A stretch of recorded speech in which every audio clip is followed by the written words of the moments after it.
삼성에서 아이폰으로 갈아타고 있다.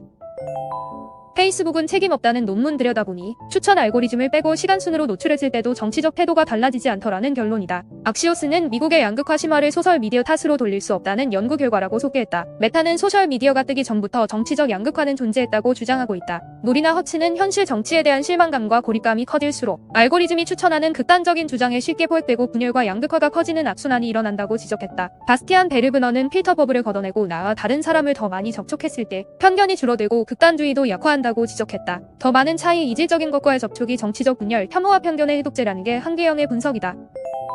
해법과 대안, 밀집 사유기 문제. 면적 1.5배 늘리면 소득이 절반. 양계당의 낡은 A4용지 1장 크기 공간에 산다.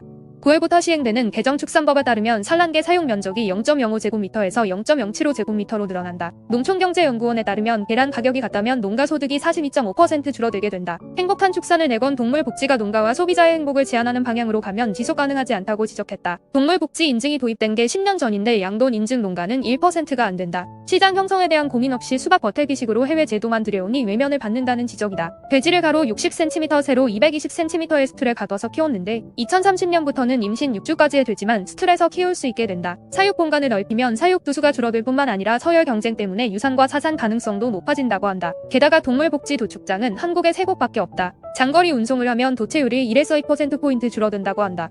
그만큼 동물복지 농가의 부담이 크다는 이야기다. 아이폰, 삼성보다 덜 팔렸지만 영업이익은 7배. 애플이 세계 스마트폰 업체들이 벌어들인 영업이익의 85%를 차지했다.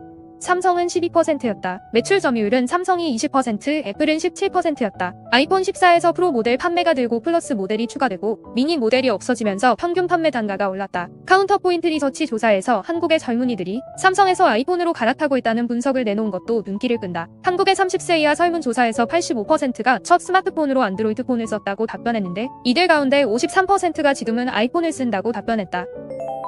밑줄 쳐가며 읽은 칼럼. 주호민은 왜 녹음기를 들려보냈을까? 옳고 그름을 따질 필요도 있지만 녹음기가 왜 필요했는지 생각해보자는 최석진의 칼럼. 부당한 대우를 받고 있을 때 우리가 할 수 있는 일은 최대한 증거를 모으는 것이고 문제가 생겼을 때 이를 해결하기 위한 적당한 절차가 없거나 있더라도 이에 대한 지원 및 연대를 구축하기 어려운 상황에서 녹음기에 의존하게 된다는 이야기다. 서로를 악마화하는 것은 표면적으로는 정의 실현으로 보이지만 향후 유사한 폭력과 문제를 줄이기보다 더욱 심화시킬 수 있다는 지적도 의미심장하다. 책 빼라 요구 받아주는 건 헌법 위반, 실제로 벌어지고 있는 일이다. 일부 단체들이 도서관을 상대로 성평등 관련 책을 빼라고 요구했고 김태흠이 열람을 제한하라고 지시했다.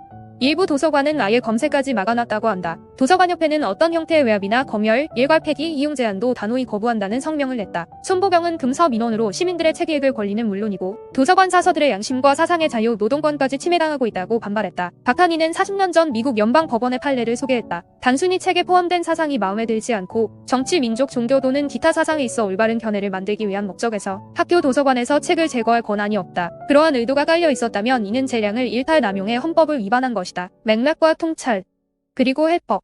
슬로우 뉴스